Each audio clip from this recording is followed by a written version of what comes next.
안녕하세요. 애니메이션에 대한 속 시원한 토크, 센 언니들의 애니토크. 저는 샤코고요. 저는 아로미입니다. 모든 영상 제작물들은 미디어를 통해서 소비자들에게 전달되기 전까지 많은 전문 인력들의 손과 또 과정들을 통과하게 됩니다. 그러니까 뭐 실패하기도 하고 또 성공하기도 하는 그런 사례들을 많이 났습니다.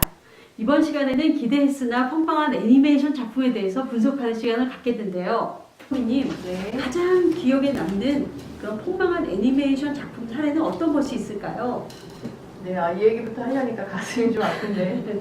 그러나 아무래도 한국에서 가장 기대보다 엄청난 높은 기대가 있었지만 성과가 되게 안 좋았던 작품은 뭐 모든 사람들이 많이 기억하고 있는 원더풀 데이즈가 아닌가요? 3년도에 제작됐던 극장판 애니메이션이고요. 당시 그 모든 기대를 진짜 한 몸에 받고 오랜 기간 동안 제작됐죠. 그래서 제작비가 당시로는 요즘도 이게 이런 제작비 나오기 쉽지 않은데 순제작비 80억, 그다음에 국내 홍보비만 20억, 해외 홍보랑 작업 비용 26억 해서 제작비가 거의 126억에 이른다고 알려져 있는 대단한 제작비 규모였죠 당시에. 보통 한 10몇 억에서 30억 정도 그렇죠. 투자받기 되게 30억. 어려운 환경에 2003년에 이제 개봉된 작품이 그 정도의 투자가 들어갔다는 거는 이제 모두의 정말 어마어마한 기대가 있었죠. 그리고 뭐 제작 기법도 뭐 2D, 3D, 그다음에 미니어처 합성하는 이제 독특한 그 기법들을 많이 실험을 했고, 2D는 당시 굉장히 하이 퀄리티 일본 애니메이션 합성을 많이 했던 DRV가 맡았고, 네.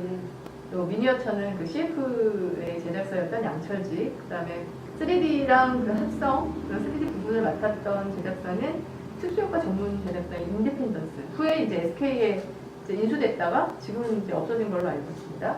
이런 그 이제 세 개의 제작사들이 김문색 감독의 그 지휘 하에 오랜 기간 동안 만들어진 애니메이션이고, 스토리는 약간 가이아 이론을 근거로 해서 에너지 전쟁이 터지고 에코반을 건설하면서 이 이제 도시의 기반인 에너지원은 오염된 공기랑 물로 이제 운영이 됩니다. 그리고 그 도시 안에 들어가지 못한 나무미는 이제 근처에 마르라는 터전을 잡고 살고 있고요. 근데 그 심장부, 그 에코반의 심장부 델로스 타워에 누군가 침입을 하고, 이제 경비 대원이었던 제이는 바로 그 침입한 사람이 자신의 첫사랑이었던 수아라는 것을 알게 되죠. 그리고 경비 대장, 그다음에 제이, 그리고 수아의 어떤 삼각관계와 또 이 점점점 지구의 자정작용으로 그 공기가 맑아지고 하면서 에너지원이 쪼는 에코반. 그렇지만 이 권력을 놓기 싫었던 이제 에코반 수뇌부가 그 자신들의 권력을 유지하기 위해서 뭐 마르를 불태워서 에너지원을 찾는다, 뭐 이런 이제 그 무시무시한 계획을 세우고, 또 이것에 반하는 그 저항하는 세력들의 갈등, 뭐 이런 것들을 전개한 그런 이제 애니메이션입니다. 이게 근데 러닝타임이 87분밖에 안 돼요. 지금 제가 되게 짧게 말씀드렸는데 굉장히 복잡한 세계관들이 87분 안에 응축이 되면서 너무 이렇게 어떻게 표면적으로 사실은 그 모든 이야기와 구성들이 좀 전개되지 않았나 싶어요. 네. 그 당시에 네. 그 제작 90분이라는 그 평균 제작 시간을 맞출 만한 애니메이션 감독님이 과연 계실까? 물론 그 전에도 이 그 원더풀 데이즈가 만들어지기 전에도 홍길동이라든지 마리아기라든지 그리고 그 유명한 블루시가 최초의 성인 애니메이션 그런 작품들이 제작되지 않았습니까? 네. 그렇지만 그런 어떤 제작 경력을 가졌던 그런 감독님이 아니라 갑자기 김무생 감독이라는 그 CF 감독님 출신이죠. 예, CF 감독님 출신이 갑자기 애니메이션 감독을 하겠다 등장하셔서 굉장히 놀랐었죠, 그죠? 그 87분이 극장판 치고는 짧지만 기반을 두지 않은 강대한 SF를 담기에는 또 굉장히 짧은 시간이고, 그런 스토리를 아주 이제 응축적으로 잘 표현을 해야 되는데, 제가 알기로는 파이널 시나리오가 끝난 게 2002년으로 들었어요. 업데이트를 계속 하신 건가? 그래서 상식적으로는 사실 애니메이션이라는 거는 프리프로덕션이 어느 정도 다 완결이 돼야, 그렇죠. 물론 부분적인 그 수정이나 변화는 있지만 그 이야기 구조와 짜는 틀 안에서 사실 다 한 장 한 장을 어떻게 손으로 CG로 그려내야 되는 작업인데 22년에 스토리가 완결이 되었다라는 거는 그만큼 이야기라든지 설정이라든지 전체적인 구조가 굉장히 완성되지 않은 상태에서 애니메이션 제작이 들어갔거든요. 당시에 이제 삼성전자가 영상 제작 쪽에 들어오면서 벤처 투자 영상팀에서 지원을 시작했지만 또 하도 긴 시간 동안 이 기획이나 이런 것들이 늘어지면서 제작 도중에 영상팀도 해체했다고. 네, 맞습니다. 그래서 결국 아마 이제 손익분기점이 굉장히 제작비가 높았기 때문에 310만 명이었는데 전국 관객이 22만 명으로 끝나는 아주 안타까운 결과가 있었다고 합니다. 네. 그리고 특이하게 일본에서는 가이낙스가 배급을 했어요. 아, 네, 그래서 가이낙스가 그 로컬라이징, 일본 로컬라이징과 배급을 맡았는데 그 이유는 그 초계 영상미 네. 이런 부분에 되게 반해서 맡았다가 아마도 이제 스토리텔링이나 이야기 구조에 가이낙스도 고민이 있었는지 더빙하면서 굉장히 대사를 전면적으로 많이 수정했었다는 얘기도 들리더라고요. 근데 이제 그렇다고 해서 뭐 원더풀 GL 때문에 한국의 성인 애니가 그냥 폭삭 망했냐? 그건 아니죠. 그건 아닌 네. 것 같아요. 왜냐면 한국은 성인 타겟의 애니메이션 히트한 케이스가 사실은 없습니다. 네. 물론 나장을 나온 암탉이 어른도 함께 볼 수 있는 거지만 아이들 중심으로 가족이 볼 만한 이런 애니메이션이고 그게 이제 최고 200만을 넘은 거의 유일무이한 한국 애니메이션의 그 성과를 보여주고 그 이런 원더풀 데이즈 작품이 제작되기 바로 전 한 10년, 15년 전에 이미 TV 애니메이션이 한국 시장에 이제 막 제작에 뿌리를 내려가고 있었기 때문에 사실은 애니메이션과 그러니까 TV용 애니메이션과 극장판 애니메이션 협력할 수 있는 경우 사례가 참 많았을 텐데 뭐 길지는 않지만 뭐 일본이나 미국이야 뭐 아주 짧은 노하우였지만 그것들이 축적이 된 상태에서 원더풀 데이즈가 이렇게 등장한 게 아니라 갑자기 어떤 한 작품 감독님이 해놓은 것 같이 나타나면서 그 엄청난 제작비를 어떻게 끌어모았을까요? 부분 정부의 투자들이 굉장히 많이 이제 네. 진행이 됐었고 당시에 이제 대기업들이 영상 산업으로 이제 막 뛰어들던 최초 시기였잖아요. 그래서 이제 삼성연상 사업단이라든지 이런 쪽에서 이제 어떻게 보면 굉장히 블록버스터급 뭐 글로벌에도 이제 수출할 수 있는 그런 그 콘텐츠에 대한 영화 현상이 유튜브를 있지 이제 않나 자신 싶어요. 있었으니까 투자를 했겠죠, 그죠? 네네. 그러나 사실은 어떤 뭐 제작 기법을 완전히 장악하고 있다거나 혹은 스토리텔링이나 캐릭터의 감정선 이런 것들을 완벽하게 장악하고 있어도 사실 성공하는 작품이 나올 확률은 굉장히 적잖아요. 맞습니다. 근데 그렇게 제작되지는 못하지 않았나 싶습니다. 그리고 사실 뭐 실제 80억이라고 하지만 그런 시행착오를 거쳐왔던 그 시간들을 빼면 실제 제작에 소요됐던 그 제작비는 또 그렇게까지 됐을까라는 의미도 맞습니다. 듭니다. 왜냐면 한 6년 동안 걸쳐서 제작이 됐기 때문에 장비라든지 그리고 제작 인력들이라든지 또 인력들이 많이 교체되지 않습니까? 제작자들 그렇죠. 실 제작비라는 개념 자체가 사실 좀 희박한 그런 작품이 아니었나 아쉬움이 남습니다. 나중에 뭐 이제 그 얘기를 할 기회가 있을 때 더 하면 좋겠지만 네. 정말로 극장판에서의 실제작비는 얼마인가 그렇죠. 사실은 이런 부분들이 잘 계획되고 실제로 평가되고 하는 것들이 필요한데 아직은 사실은 거품이 굉장히 많지 않나 솔직히 얘기하면 그런 생각도 좀 들고요. 한국의 뭐 아픈 손가락, 아픈 볼이 원더풀 데이즈 얘기를 좀 했는데 한국 작품 외에도 사실은 엄청난 기대를 받았지만 사실 결과가 그렇게 좋지 않았던 작품들이 좀 있었던 것 같아요. 영상물 자체가 뭐 전형적인 경험제 아니겠습니까?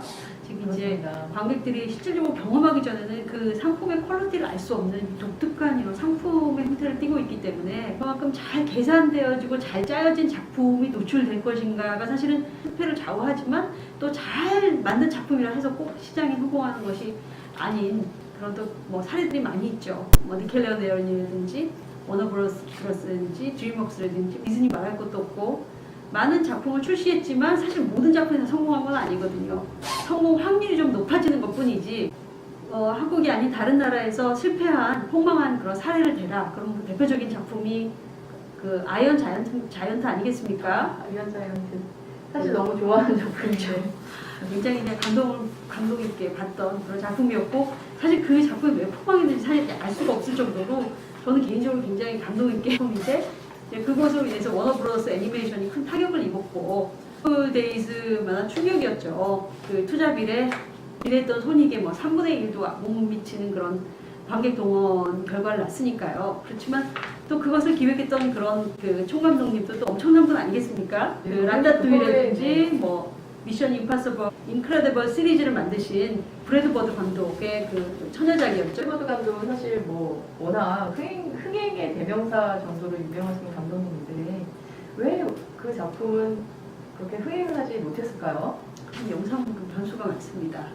당시에 그 애니메이션에 대한 그 절대적인 어린이 타겟이라는 고정관념 그것을 깨지 못했던 것 같아요. 관객들의 고정관념을. 그러다 보니 이제 그 세계관 자체를 수용할 수 있는 그런 초등학교 고학년이라든지 청소년들에게 맞는 또 스토리라인은 아니었고 여러 가지 스토리라인과 그 전달 메시지가 좀 갭이 있었던 거 아닌가.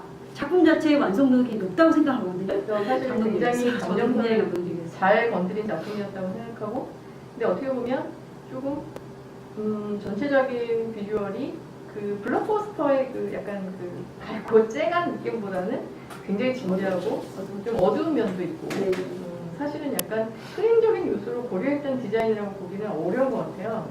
사실 로봇에 대한 너무나 진지한 질문, 그다음에 그 로봇 어떻게 보면 지금 사실 또 개봉했었으면 되게 또 다르지 않았을까? 이렇게 로봇에 대한 다양한 진지한 의문이 그 사회 전체적으로 행해지는 지금이면 좀 다르지 않았을까? 그리고 당시에 워너도 굉장히 그 작품의 프로모션 마케팅에 신경 많이 썼어요. 네, 예. 들었어요. 그래서 사실 이렇게 어떻게 보면 인간의 감정선을 잘 따라가는 스토리텔링을 해도 뭐 여러 가지 변수들 때문에 뭐 마케팅 때문에 혹은 뭐 어떤 시대적인 분위기 혹은 그 너무나 진지한 요소가 받아들여지지 못하는 타이밍 뭐 이런 것들 때문에 또 애니메이션들이 굉장히 많은 비용을 또 쏟아부어서 제작을 했음에도 불구하고 그 망하는 경우들도 네, 맞습니다. 종종 발생하는 여긴 또 폭망한 사례는 우리 잘 알고 있는 파이널 판타지. 파이널 판타지. 예, 1980년대부터 2016년까지 거의 30년 동안 게임으로 제작이 된 대작이었죠. 그 장기간 동안 그렇게 롱런할 수 있다는 게 참 놀라웠고, 그 회사가 처음에는 그 기정 상태가 안 좋아서 그래서 이번만 하고 끝낸다 그래서 파이널 판타지였는데 그래서 파이널인가요? 그렇죠.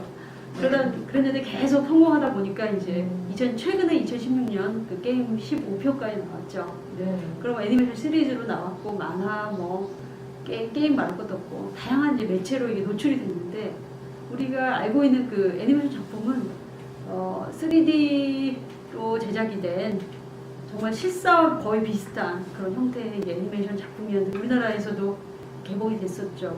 근데 그 작품은 제가 트레일러를 보고 절대 보기 싫다라는 걸 느끼고 가는 정도로 굉장히 놀랐어요. 원래 파이널 판타지 자체가 매 에피소드별로 그 게임의 테마가 다르거든요. 네. 그게 이제 그 파이널 판타지의 큰 장점인데 애니메이션 작품은 그 모든 다양한 것들을 어떻게 이렇게 섞었다고 하나요? 그러다 보니까 파이널 판타지가 가지고 있는 그런 매력을 좀 잊어버리고 헐리우드의 그 제작 인력들이 좀 들어가면서 파이널 판타지가 가지고 있었던 그 그냥 일본 사람들이 가지고 있는 그 판타지를 풀어나가는 그 방식 자체를 조금 서구화하면서 오는 혼돈이랄까요? 그런데 사실 그 극장판 애니메이션을 만들기 위해서 게임에서 이제 소재를 갖고 와서 제작을 하는 경우가 많은데 게임이 어떻게 보면 애니메이션 극장 스토리텔링을 풀어나가기가 굉장히 어려운 그 원작과 소재가 아닌가 싶어요. 게임은 게임대로 메커니즘이 있고 애니메이션도 애니메이션대로의 그 메커니즘이 다른데 그 두 가지를 이렇게 잘 밸런스 맞추기가 참 쉽지 않죠. 뭐 지금은 오히려 뭐 웹툰이라든지 그런 어떤 스토리 융합이 많이 일어나고 있는데 더 많은 좋은 결과를 내기를 소원합니다. 이제 국내에서 블록버스터를 꿈꾸는 많은 작품들이 있어요. 제가 최근에 좀 몰랐던 그런 작품들, 뭐 빨간 무드와 일곱 난장이라는 작품도 있고요. 그 다음에 스파키, 또 해적왕 작스톤, 그 다이노 타임 뭐 이런 작품들이 참 많거든요. 근데 의외로 좋은 결과를 내지 못하고 있는데 이런 그 안 좋은 사례를 얘기하다 보면 한도 끝도 없을 것 같아요. 짧은 시간 안에 작품 분석을 또 다 하기는 굉장히 어려운 측면이 있어서 저희가 일단은 오늘 그 상당히 많은 기대를 받았지만 폭망한 애니메이션의 이런 여러 가지 측면들을 함께 얘기를 해봤고요. 다음 시간에는 사실 그렇게 큰 블록버스터급의 기대를 받지 못했는데 굉장히 좋은 성과를 냈던 작품들의 얘기를 하면서 종합적으로 과연 애니메이션에서 기획이란 무엇일까라는 얘기를 함께 생각을 해보았으면 좋겠습니다. 네, 그럼 오늘은 여기까지 센 언니들의 속 시원한 토크를 마치도록 하겠습니다. 저는 아롬이, 저는 샤프였습니다. 감사합니다.